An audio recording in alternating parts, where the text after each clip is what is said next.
They told me not to worry, just to rest, just to trust the process.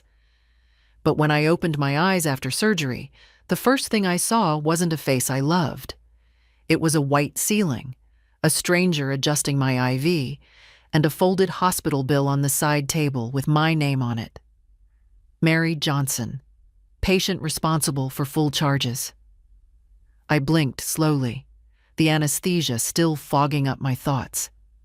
Outside the window, sunlight slid across the wall in pale streaks, sterile and indifferent.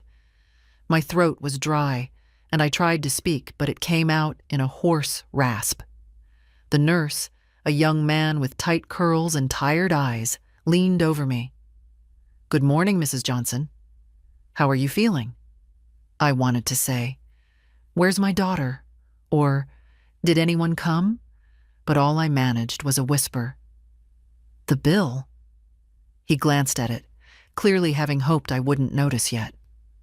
"Oh, yes. There was some confusion about the insurance. Your daughter said you'd handle it." My daughter said that? The room tilted a little, not from pain, from the cold weight of that sentence.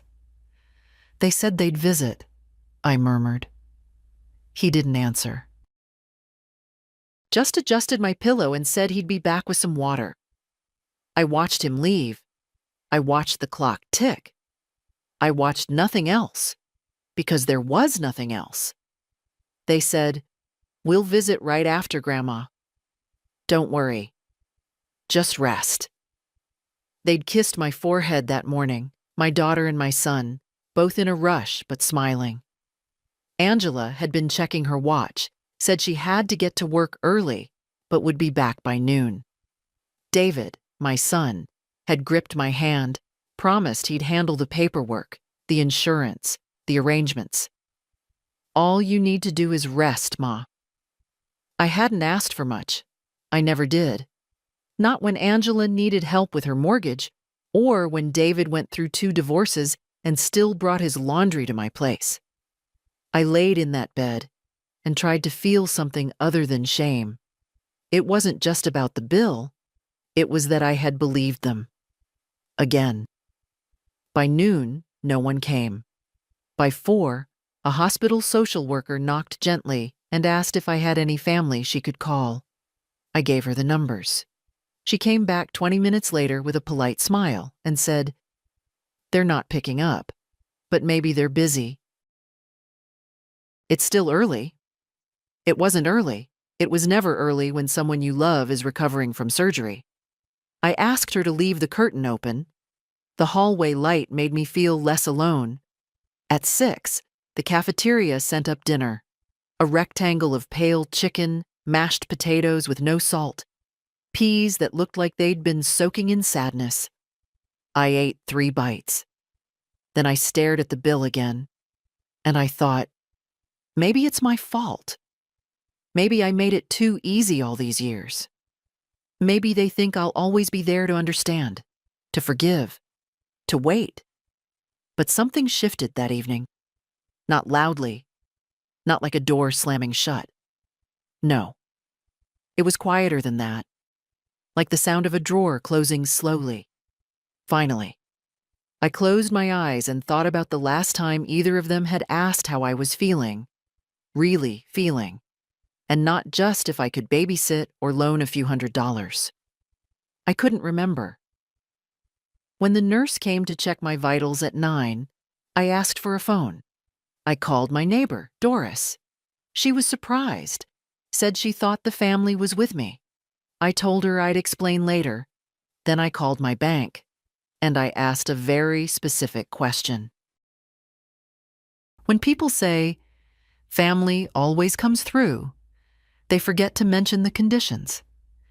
As I lay in that hospital bed, trying not to feel the pulse monitor as an accusation, I started remembering the tallies I never kept on paper, only in my chest, folded like old receipts. Angela had been 21 when her boyfriend left her with a newborn and a broken lease. I took her in, sold the silver set my mother gave me just to cover her rent. She promised it was temporary. That, Just a few months stretched into 3 years. I never asked her to pay for anything. I just cooked extra portions and slept light in case the baby cried. David had a different rhythm. He always came in with grand plans. Investment deals, music equipment. One time it was bee farming. I wrote him checks, not because I believed in the bees, but because I believed in him. Foolish? Maybe. But what else are mothers for? I thought love meant being needed. But in this small, 2-white hospital room, with my name on the bill and my phone quiet as snow, I started to see it for what it was. They needed help, not me.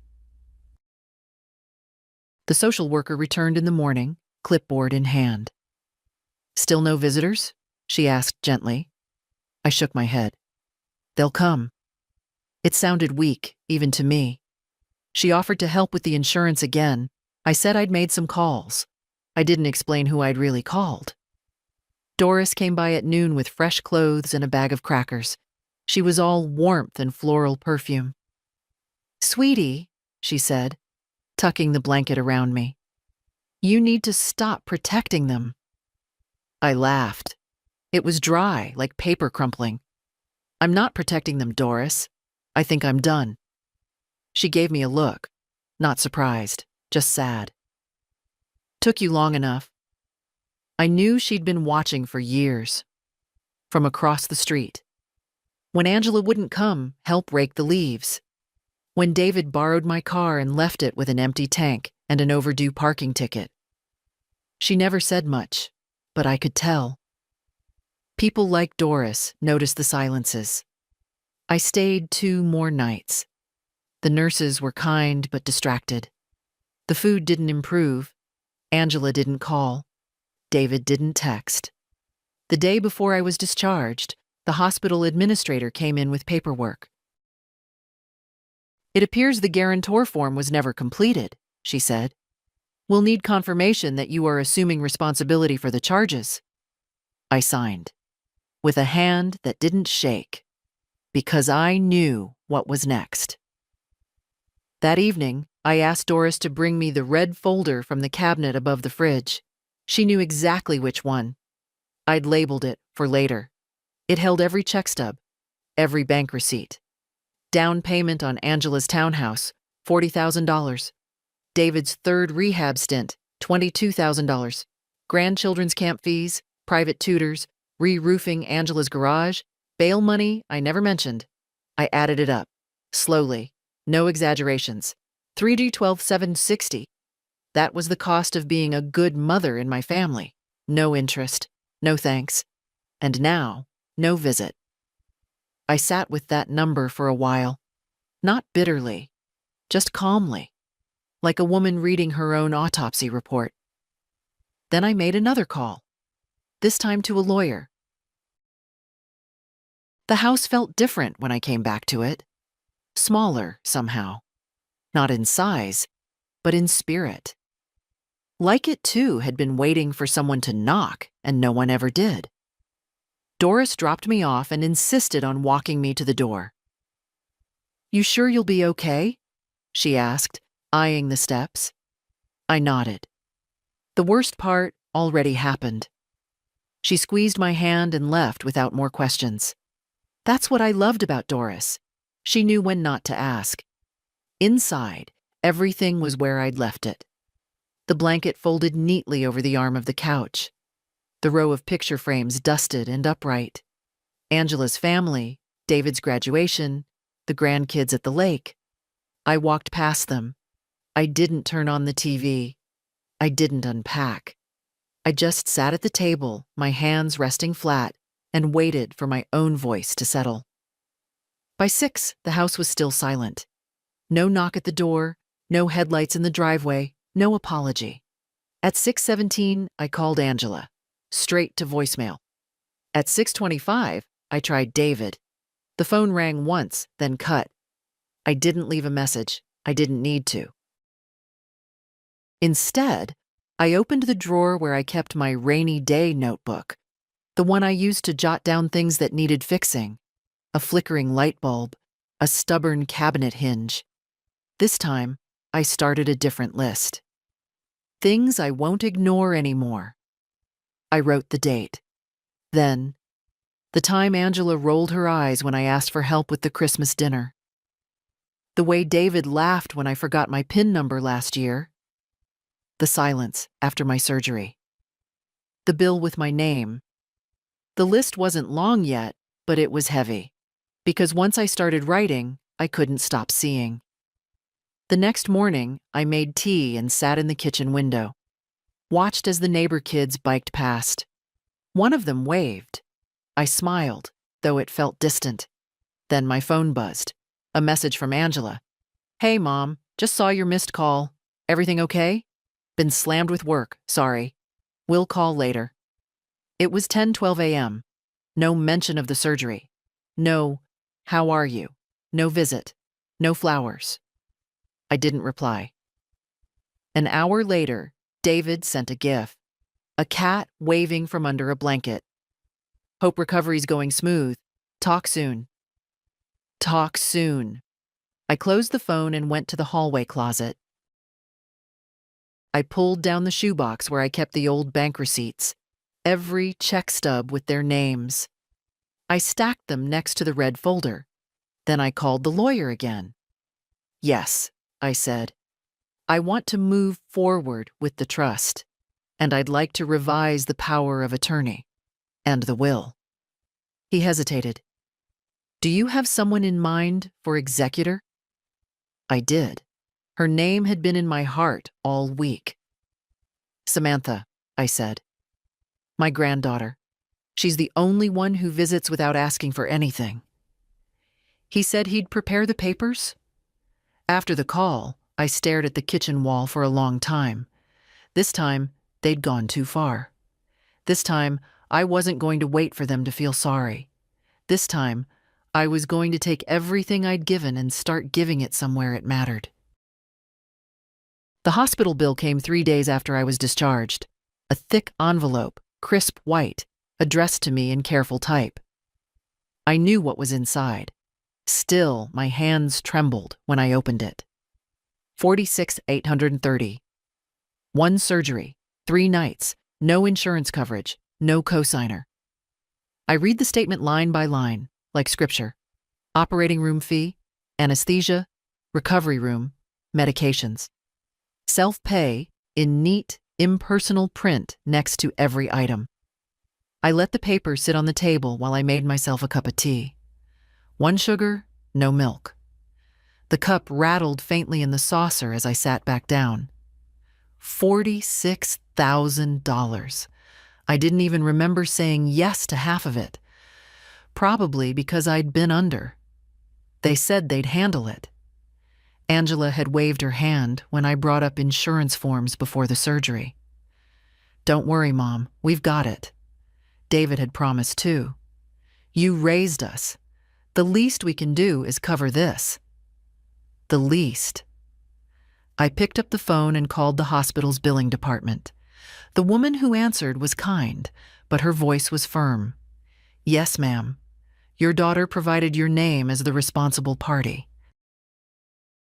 Unfortunately, she didn't sign the final form. That leaves the account under your name by default. My voice caught in my throat. "So, I'm responsible for all of it." "Yes, unless the guarantor provides new documentation or unless we pursue financial assistance." "Has anyone called?" I asked. "Anyone from my family since discharge?" She paused. "No, ma'am. Not as of today." "Thank you," I said, and hung up. I sat for a long time in silence, the kind that hums in your ears when the world has gone quiet. Then I reached for the yellow notepad beside the phone and wrote 1 word in bold, careful strokes. Enough. The next call was to my financial advisor. A woman named Carla. She had a calm, soothing voice, the kind you learn to trust because it never rushes.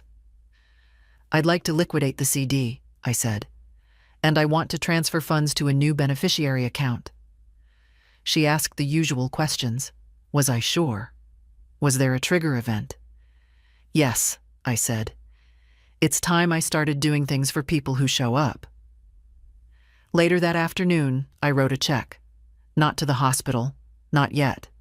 To Samantha. I wrote a short letter to go with it. Nothing dramatic. Just, in case no one's told you lately, thank you for calling, for asking how I feel, for bringing soup, even when it was just a Tuesday. This is for your future. Use it well. I sealed it, addressed it, and walked slowly to the mailbox. My legs were stiff. The air was heavy. But something inside me was lighter than it had been in years. Back inside, I found myself staring at the family photos again. Angela in her lawyer's blazer, beaming. David holding a fishing pole next to the twins. Samantha's high school graduation, where I was the only one clapping loud enough to embarrass her. I took the photos down, one by one, wrapped them gently, placed them in a box labeled Archive. Not out of anger, out of clarity. Because if they wouldn't come to my hospital bed, they didn't need to sit on my mantelpiece. It was Samantha who called first. Grandma? Her voice was soft, uncertain. I just got your letter. Are you okay? I closed my eyes for a second. Her voice always did something to me, like warm cloth on a bruise.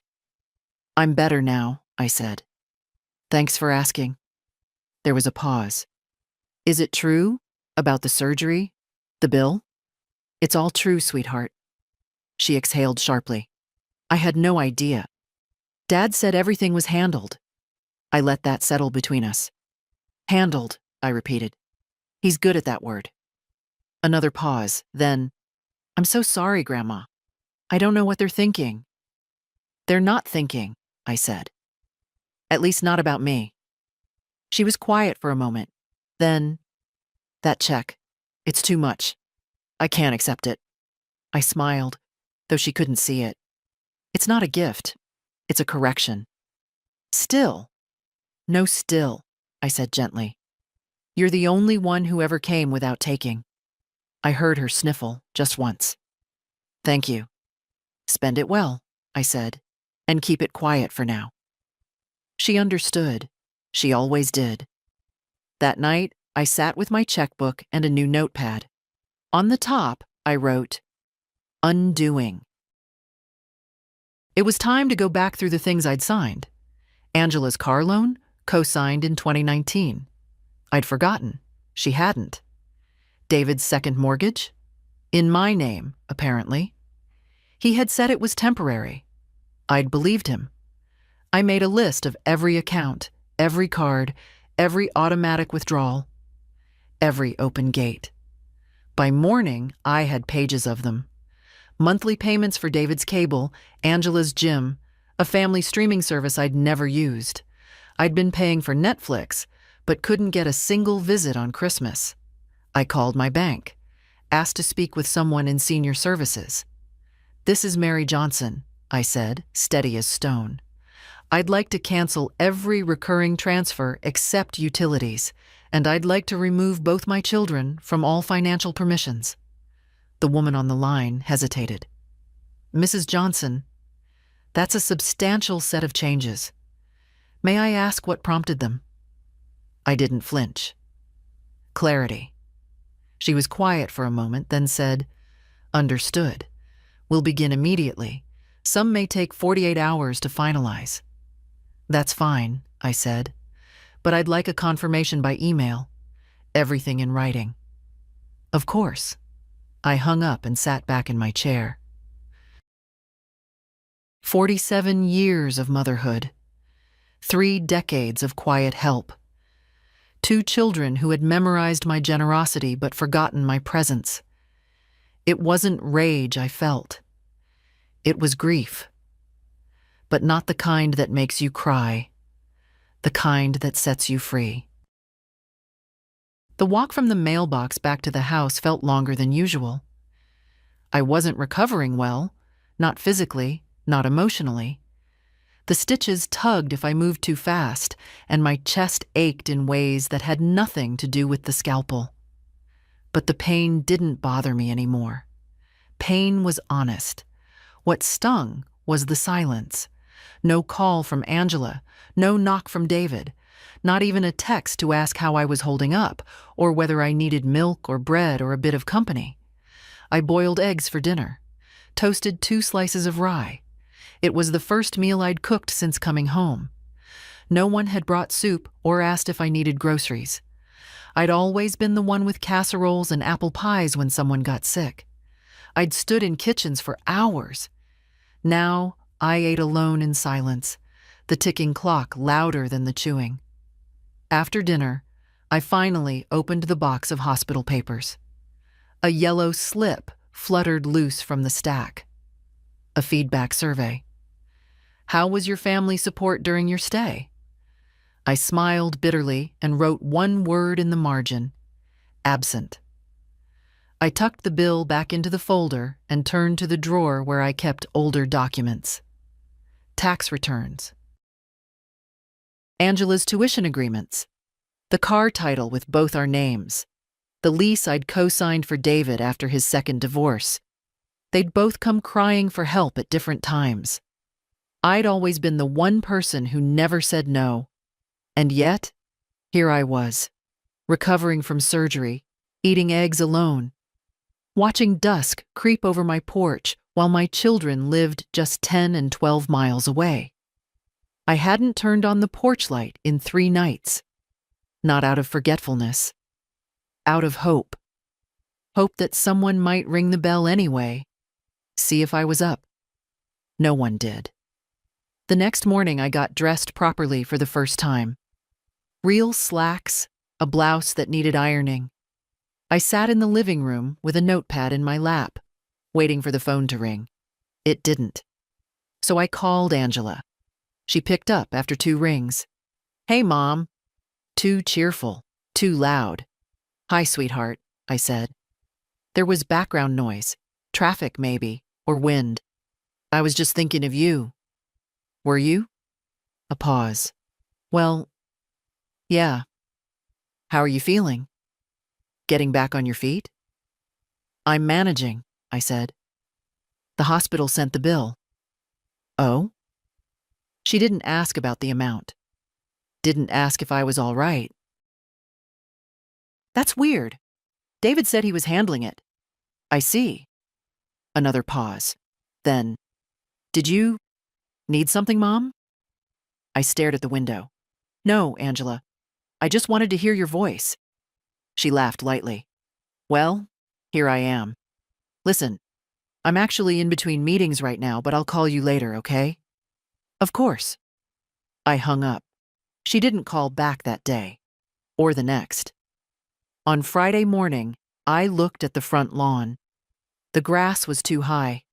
David used to mow it for me, back when he needed gas money. Since I stopped giving it, the mower might as well have disappeared. I walked out with a pair of gloves and started pulling weeds. It hurt to bend, but I did it anyway. By the time Doris came by, I was kneeling on the ground, muddy and flushed. Mary, she cried, rushing over. What on earth are you doing? Making it harder for them to pretend I'm helpless, I said. She didn't laugh. Instead, she sat next to me on the step and said, They're not going to change. I know, I whispered, and I meant it. On Sunday morning, I opened the curtains and stared out at the street. Maple Drive was quiet, as it always was. Neighbors clipped hedges, dogs trotted on leashes, sprinklers spun across yellowing lawns. I watched for signs of life from Angela or David. Nothing. Not even a drive-by. They weren't coming. Not with soup. Not with flowers. Not with apologies. I had spent decades telling myself that family was about forgiveness. That maybe they didn't call because they were busy. That maybe they didn't visit because they thought I was strong. That maybe they didn't mean to forget. But now, in the still air of my recovery, I had no excuses left to feed myself. They had forgotten because they could. Because I'd made it too easy. Because I'd covered the hospital bills, the tuition, the babysitting, the moving vans, the gas, the groceries. Always quietly. Always without asking for thanks. They'd learned to see my silence as bottomless, a well they could draw from endlessly, until the well started whispering back. No more. By Monday, the documents were ready. Carla at the bank had arranged for all recurring payments to be canceled. Angela's car insurance, David's phone bill, the gym subscription, the lawn service, the family Netflix. I didn't even know half the passwords. It was all gone now. Erased. I stood in the kitchen and deleted the saved payment logins from my browser one by one. Each click was like a tiny exhale. Then I sat down at the table with the stack of legal papers. The lawyer had done his job swiftly. Trust documents, a new will, all signed, all neat. Samantha was listed as sole beneficiary and trustee.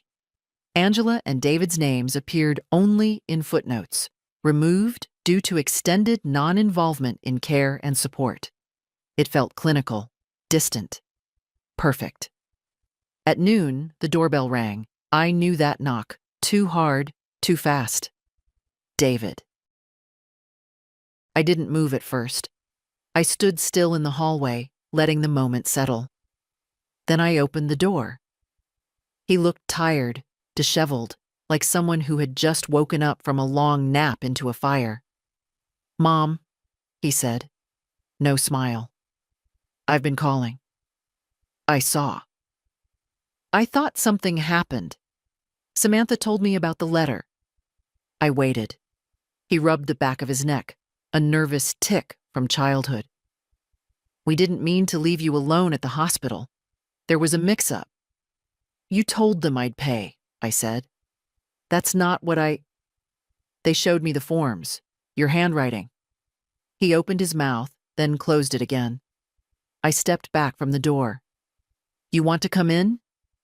He hesitated. "Yeah." He followed me to the kitchen, sat at the table where he'd once eaten 5 slices of my peach pie in a row when he was 12. He looked at the placemat like it had betrayed him. "I'm sorry," he said finally. "For which part?" I asked. "For the bill? For not calling? For pretending I don't exist unless you need something?" "I messed up." "Yes," I said. "You did. I want to fix it." I nodded. "Then start by understanding that you won't be getting any more help from me." He blinked. "Wait, what?" "I've changed the documents, the accounts, the house, everything." "Mom, you can't be serious? After all these years?" "Exactly after all these years." His face flushed red. "So you're cutting me off?" "I'm setting myself free." He stood abruptly. "This is crazy. What, you're punishing us now?" I stood too, calm, firm. "No, David. I'm finally protecting myself." David didn't say goodbye when he left. He just stormed out, the door left slightly ajar, like he couldn't be bothered to close it. I didn't move until I heard his car peel away from the curb. Only then did I shut the door. Firmly, without shaking. That evening, Angela called. I let it go to voicemail. Then she called again, and again. By the 4th call, I picked up. "I assume David told you," I said, before she could speak. "Mom," she exhaled, her voice tight. "What are you doing?" "I'm reorganizing my life." "You're cutting us out." "No," I said. "You cut me out. I'm just acknowledging it." "That's not fair." "What isn't fair, Angela? That I woke up from surgery alone? That the hospital billed me because you listed me as the responsible party? Or that I spent my first days home pulling weeds because no one brought milk or asked how I was healing?" She was quiet. Was it hard? I asked. To not call? To not care? That's not how it was, she said, but her voice was quieter now. I assumed David was handling things. Of course you did. Another silence. Then, with a little more edge. So, what now? You're leaving everything to Samantha? She shows up. She's a child. She's kind. Angela scoffed, as if that were beside the point. Do you have any idea what you're doing? What message you're sending? I do, I said calmly. For the first time in my life, I do. Angela fell silent again. Then, you're choosing her over us. I'm choosing myself. And I ended the call. I didn't cry afterward. I didn't pace the kitchen or replay the conversation in my head. I simply sat, quietly, with the weight of what I had said and done. I had expected to feel guilt. Some part of me, deep and maternal, still wanted to reach for them, to soften the blow, to say, this doesn't mean I don't love you. But I had said that with casseroles, with checks, with silence. Now I needed something else. That night, I went through old boxes, not the ones with receipts and bank records, but the ones I hadn't touched in years. Photos, letters, handmade cards from when they were little, Angela's clumsy crayon drawings, David's lopsided world's best mom mug chipped on the handle. I kept a few things, put the rest in a donation box. The next day, Samantha came by without warning. She had groceries, and she looked nervous. I wasn't sure if you'd be up for company, she said, but I brought blueberries. Thought we could bake. I smiled and opened the door wider. Come in. We baked quietly. She mixed while I measured. The house smelled warm again. As the pie baked, she turned to me. Dad's furious. I know. He says you've lost perspective. I nodded. Let him think that. She hesitated, then asked, do you feel okay about everything? I thought for a moment. No, I said. I feel like a woman who's finally stopped being a floor mat. Samantha laughed, then quickly covered her mouth. Sorry. Don't be, I said. It feels good to hear someone laugh in this house. We sat down with tea and still warm pie. She didn't ask me for anything. She didn't talk about money or inheritance or bills. She asked if I wanted to go to the park next week. That was all. And I said yes. After Samantha left, the house stayed full, not with noise, but with something better. Her presence lingered in the pie crumbs on the counter, in the clean mug she'd rinsed without being asked, in the scent of blueberries still curling through the air like a ribbon I didn't want to untie. It had been so long since anyone had left behind something gentle. I washed the dishes slowly, savoring the silence, the stillness. I used to hate the quiet. It reminded me of waiting for phone calls, for someone to knock, for the sound of keys in the door. Now it felt like ownership, the kind of peace you get to keep when you stop asking to be chosen. In the evening, I pulled out another box, this one heavier, full of papers I hadn't looked at since before George died. Wills, property records, a stack of old birthday cards, some from people I couldn't even remember now.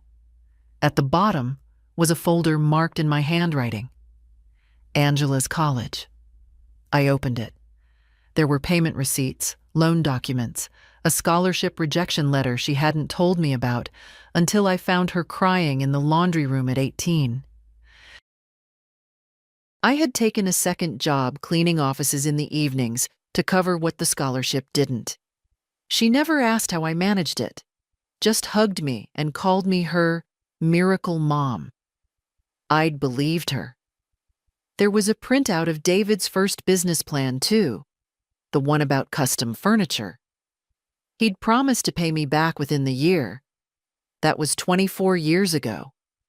Now the only wood he touched was when he leaned on my dining table to ask for more money. It wasn't bitterness that settled over me that night. It was understanding. I had done what mothers do. I had helped, sacrificed, stayed up late, said yes. But I had also let them think I didn't need anything in return, not even kindness. And that had been my mistake. The next morning, I walked to the park alone. My legs ached by the third block, but I kept going. I needed air. I needed space. I sat on a bench and watched as other women my age walked in pairs, chatting softly. Some held coffee cups. Some pushed strollers for young grandchildren. I wondered for a moment what it would have been like to have that. Not just a role in someone's life, but a place. Then I heard a familiar voice. "Grandma?" Samantha stood near the path holding 2 cups. "I figured I'd find you here." She sat beside me and handed over the tea. No cream, just the way I liked it. "How's your morning?" she asked. "Better now," I said. She reached into her bag and pulled out an envelope. I didn't know if I should bring this. It was a letter from Angela. I took it, held it in my lap. "I haven't opened it," Samantha said. "She asked me to pass it along." I didn't open it right away. I watched a squirrel dash across the path. I felt the paper between my fingers. Then I tore it open. Inside, her handwriting was still the same. Looping.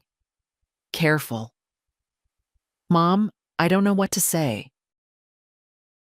I guess I've been hiding behind busyness for years. I told myself you were strong, that you didn't need anything. But the truth is, I just didn't want to feel guilty. That's on me." There was no apology. Not really. Just a string of regrets without form. I folded it neatly and put it back in the envelope. "Are you okay?" Samantha asked. "I'm getting there," I said. She smiled and nudged my shoulder. "One step at a time." We sat in the sun for a long while. No more letters. No more questions. Just the comfort of a girl who never forgot how to show up. And a woman who was learning to finally receive it. The bank smelled the same as always. Carpet cleaner and printer ink. But this time, I walked in differently. Not as someone about to beg for help understanding her own finances. Not as someone co-signing something she didn't read. This time, I came in as the only person I knew who'd paid every bill, loaned every dollar, and still got left behind in a hospital room without a single visitor. Carla met me with that calm professionalism she always had. She stood to shake my hand, but there was a different kind of respect in her eyes now. She'd seen the transfers, the canceled permissions. She knew I wasn't just here to make a fuss. I was here to finish something. We sat in her small office with its motivational posters about retirement and compound interest. She offered me water. I declined. "I've reviewed the updates," she said, sliding a folder toward me. "The recurring transfers have been halted. Angela and David have no remaining access or view rights. All linked cards have been terminated." I nodded. "Good. There's one remaining account tied to the property tax on the house. It's still under the family trust you set up with your husband years ago. If you're changing that, we'll need to dissolve and reissue it in your name." I stared at the paper. This house. The one George and I had bought when the kids were 5 and 7. The one we painted ourselves, room by room. The one where I'd cooked, cleaned, worked double shifts, and buried 2 dogs and 1 husband. And now, the one I recovered a loan in. "I want to take it out of the trust," I said. Carla nodded. "Do you have a new plan for the property?" "I'm selling." She paused. "Are you sure?" "Yes." The word came out easier than I expected. Once it's in your name, you'll be free to do whatever you like. Sell, transfer, rent. Exactly. She made a note. Would you like to list Samantha as your financial contact in case of emergency? I looked out the window. A mother and teenage daughter crossed the street, hand in hand. Yes, I said. List her for everything. We spent the next hour going through signatures. By the end, my hand ached, but I felt stronger than I had in years. Carla walked me to the door. You know, she said gently, a lot of clients your age get scared when they take these steps. You're not. I've been scared before, I said. Didn't get me much. She smiled. If you need help with the realtor referrals, I have a lawyer. We're already moving. She blinked, impressed. Well then, Mrs. Johnson, good luck. Thank you. Outside, the sun was sharp, clean. My car looked older than usual, but I didn't care. It would get me home, for now. Back home, I made tea and opened my notebook again. At the top of the next page, I wrote, to do before closing. Get second appraisal. Contact Samantha about help packing. Send forwarding address to Doris. Bake one last pie for the porch swing. Goodbye, I underlined that last one. Because it wasn't sadness I felt now. Not anymore. It was resolve. And maybe, just maybe, a tiny edge of excitement. Francis Whitmore still used a fountain pen. He was the kind of lawyer who kept things in hard copy, who wore vests even in summer, and who remembered your children's names long after you'd forgotten his receptionists. When I walked into his office, he stood up slowly, knees clearly older now, and smiled like we were just picking up where we left off. Mary, he said, gesturing to the worn leather chair across from his desk. I was beginning to think I'd only see you again in probate court. Let's keep it that way, I replied, settling into the seat. He pulled out the manila file I'd sent over last week, the one with all the amendments, requests, and instructions. You've been busy. I've been honest, I said. He nodded thoughtfully. That's always the hardest part. He read through the notes again, even though we'd discussed them by phone. Angela and David, removed as power of attorney. House, to be sold. Will, restructured, with Samantha as sole heir. Healthcare directive, updated to remove family input. You understand this means that, legally, your children have no decision-making authority going forward? I do. And that this may affect your relationship with them. Permanently? I met his eyes. There hasn't been a relationship, only transactions. Francis put down his pen and folded his hands. You don't need my approval, Mary, but for what it's worth, I've seen a lot of people do this in anger. You're not angry. No, I said quietly. I'm finally done waiting to be loved properly. We signed the documents one by one. Some needed initials. Some required notary witnesses.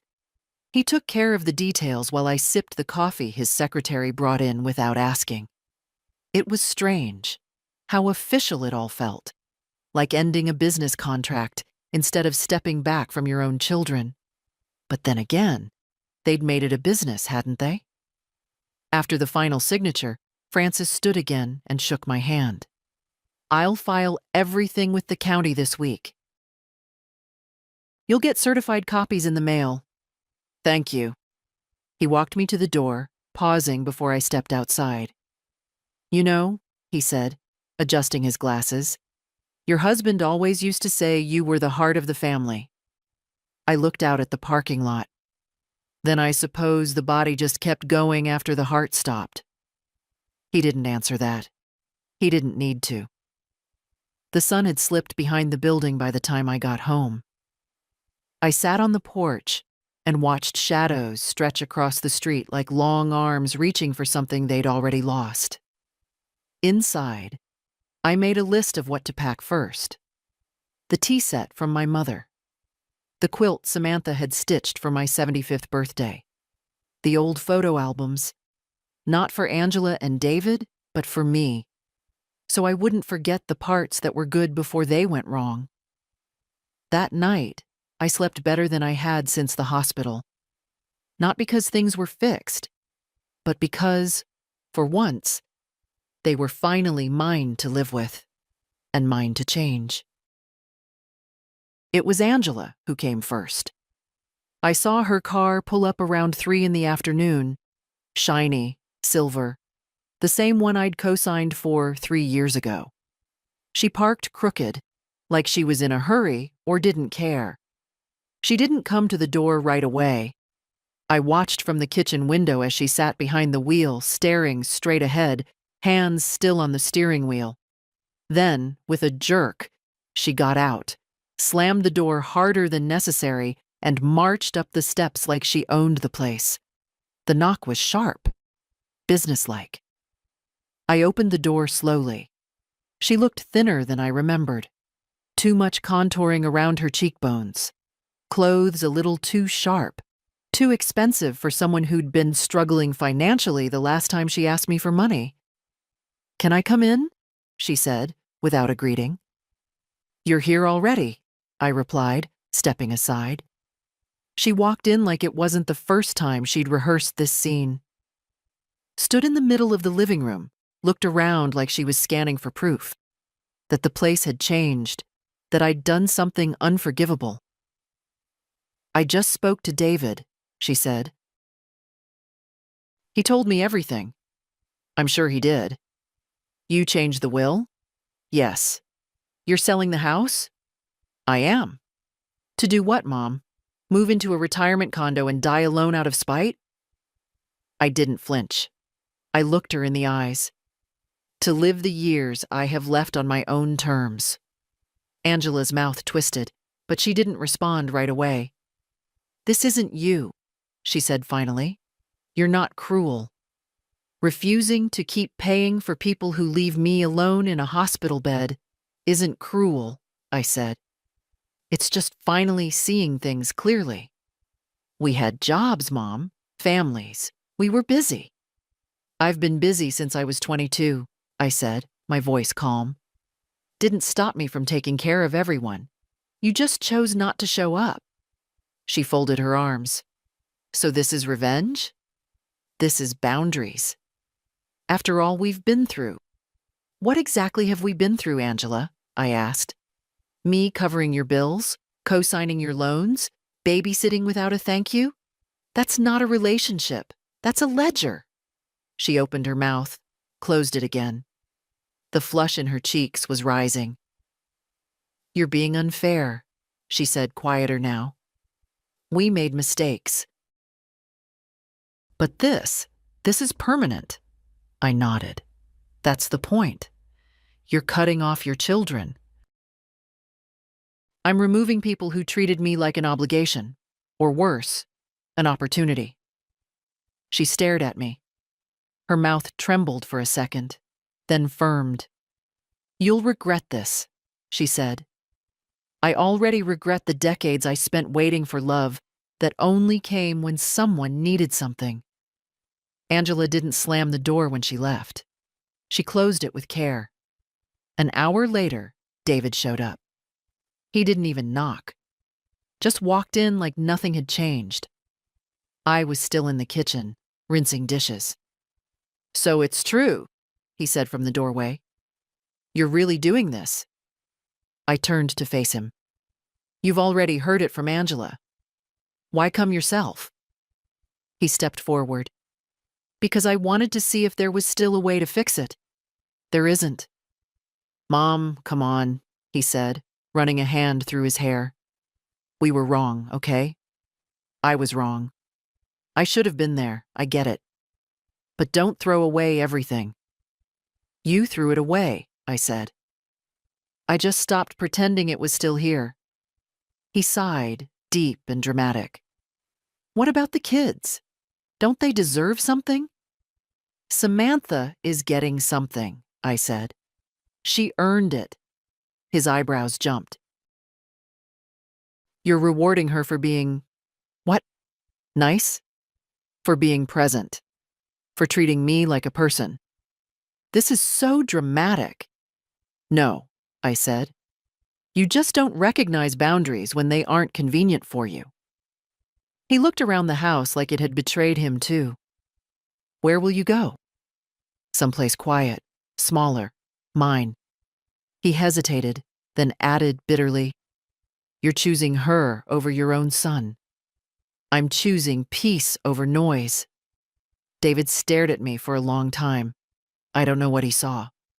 Maybe someone he hadn't really looked at in years. Maybe just a source of income, finally running dry.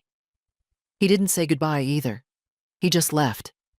And I stood in the silence, letting it wrap around me. Not as punishment, but as proof. They had come. They had raged. They had threatened. And they had left, just like before.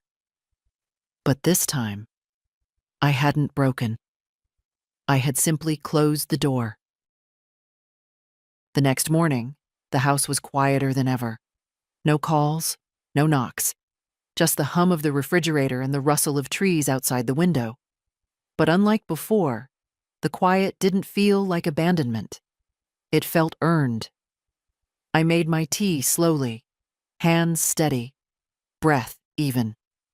My body still ached from the surgery. Sharp reminders if I reached too far or turned too fast. But I moved differently now. Less like someone hoping not to be noticed, more like someone reclaiming her space. I sat at the table with a pad and pen, drew a line down the middle. Left side, what I gave. Right side, what I received. I didn't write money figures. I knew those by heart. I wrote time. I wrote kindness. I wrote trust. And I wrote silence. The right side stayed mostly blank. I didn't cry. Not anymore.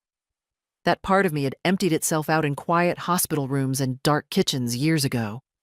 By noon, Samantha texted, "You okay?" I replied, "I am. Want to come help me sort the attic this weekend?" She sent a heart.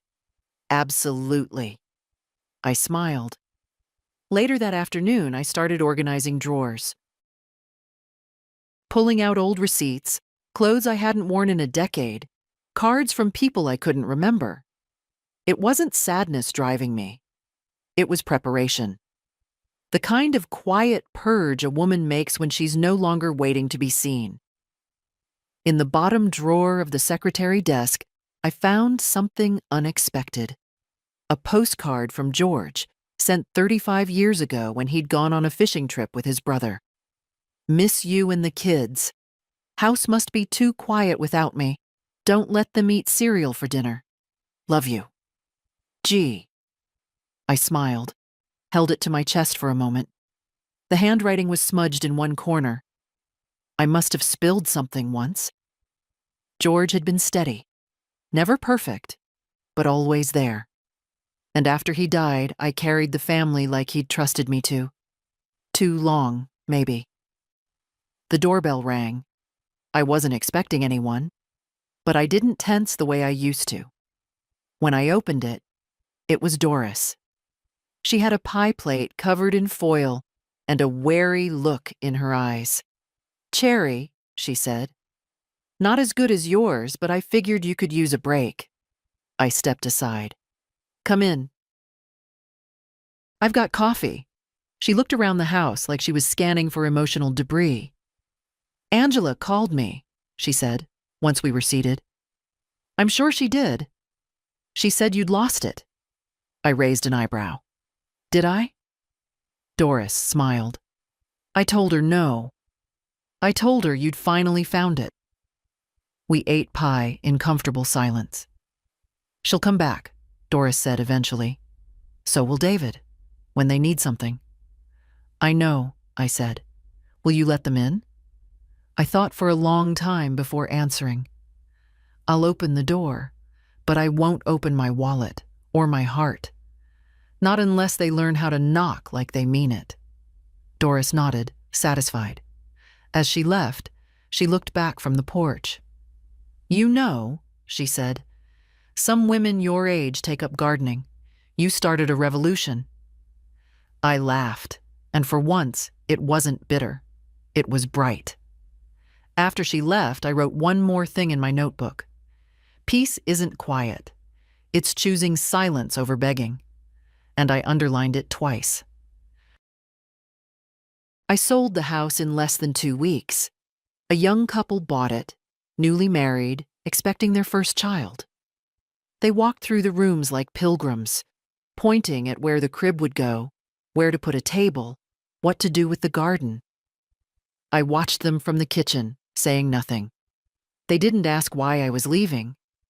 Maybe they assumed I was downsizing, or heading to a facility, or moving closer to family. I let them believe whatever made them comfortable. I had no interest in explaining anything anymore.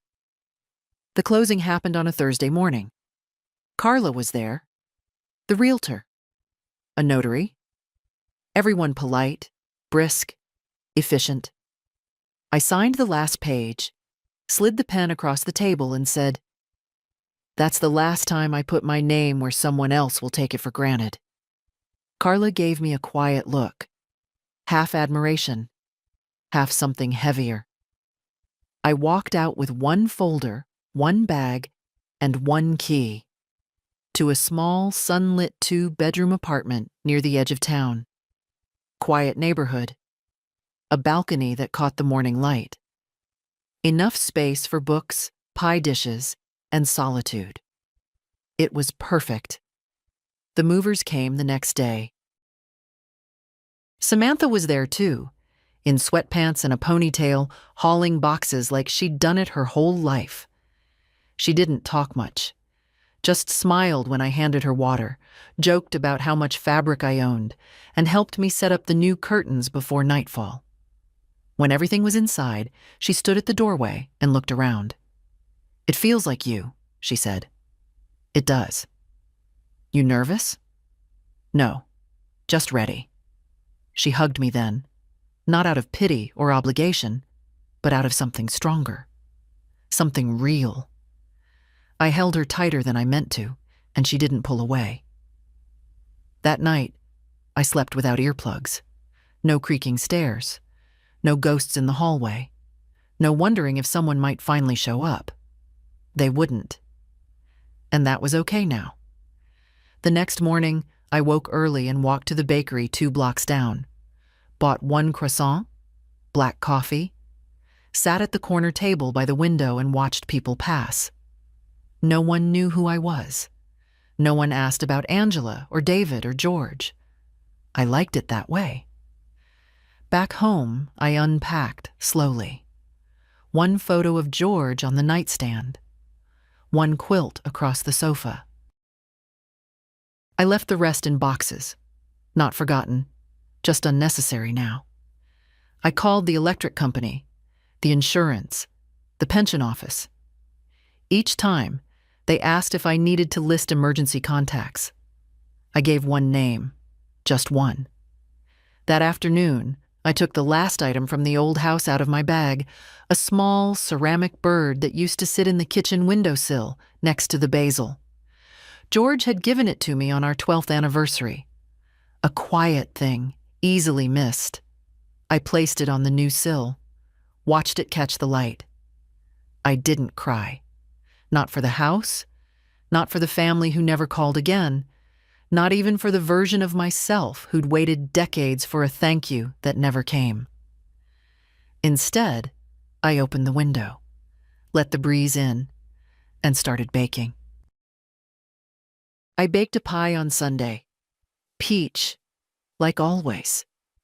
Not for anyone's birthday, not for a gathering. Just because the peaches were ripe and the kitchen smelled empty without something in the oven. As it baked, I stood on the balcony with my tea. The wind moved through the trees with that soft hush I used to hear from the garden at the old house. The sound that reminded me nothing lasts. Not the good, not the bad. But some things return if you make space for them. Peace, for one. The pie was done just after noon. I let it cool on the rack and thought about the first time I ever baked one. I was 19. George had found a recipe in his mother's old book, and we made it together in a kitchen the size of a closet. We'd burned the first one, laughed so hard we forgot to be disappointed. That was the kind of love I'd tried to give. Simple, reliable, a little sweet even when the crust cracked. I took 2 slices from this one, packed them carefully in small containers, and walked down the hall to Doris's apartment. She'd moved into the same complex 2 weeks after me, claiming it was time for a change, though I knew better. She didn't want me doing this last stretch alone. She opened the door before I knocked. "Smells like you've forgiven the world," she said, taking the pie. "I just decided it doesn't owe me anymore." We ate in her little living room, surrounded by crocheted pillows and photos of nieces and nephews who did call, who did visit. I used to envy that. Now I just appreciated the difference. "You seen them?" she asked softly. I knew who she meant. "No," I said, "and I don't expect to." "You want to?" I thought for a moment. Not really. I think I wanted them to show up so I could forgive them. But then I realized I didn't need their apology. I just needed to stop apologizing to myself for loving them more than they loved me back. Doris nodded. That's a clean kind of truth. That night, Samantha called. She told me about her classes, a book she was reading, a friend she'd had an argument with. I let her talk. She asked how I was too, not just, "How's your day?" but the kind of how that means. Are you holding up? Do you feel seen? "I'm good," I told her. "I'm home now." We didn't say, "I love you." We didn't have to. Some things were obvious. After we hung up, I wrote in my notebook one last time. It's not too late to stop waiting. Not too late to start over. Not too late to choose yourself. And then I added, it's not selfish to expect kindness. The next morning, I sat on the bench outside the bakery with a new book, a thermos of tea, and no plans. A girl walked past with her grandmother. Gray hair twisted up, floral blouse, canvas shoes. They laughed about something. I didn't hear the words, but I saw the bond. I hoped the girl remembered it someday. I hoped she didn't wait until it was too late to ask her grandmother how she was. Really was. And if you've read this far, maybe now's the moment to do the same. Call her, text her, knock on her door. Not because you need something, but because she's still there. And you still can.